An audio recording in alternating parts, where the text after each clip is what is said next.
Hello అండి, నమస్తే. నేను మీ సంధ్య. వెల్కమ్ టు సంధ్యాస్ వంటల పుస్తకం. మన ఇంట్లోనే 10 నిమిషాల్లో సేమియా పాలైస్ని ప్రిపేర్ చేసుకోవచ్చు. నేను చెప్పినట్టు ట్రై చేయండి, చాలా టేస్టీగా వస్తుంది.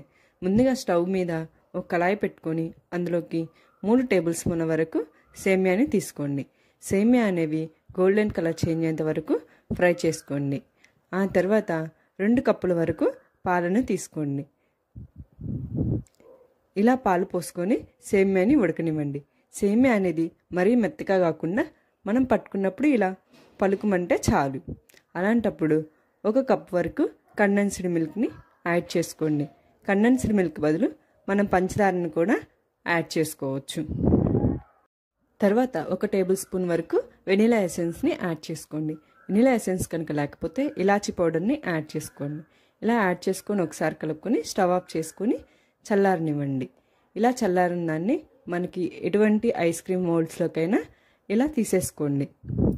ఇలా మనం ఐస్ క్రీమ్ మోల్డ్స్లోకి తీసుకొని మూత పెట్టేసుకొని 7 నుంచి 8 గంటల వరకు రిఫ్రిజిరేటర్లో పెట్టాలి. ఇలా 8 అవర్స్ తర్వాత ఓపెన్ చేసి చూస్తే మనకి సేమియా పాలైస్ రెడీ.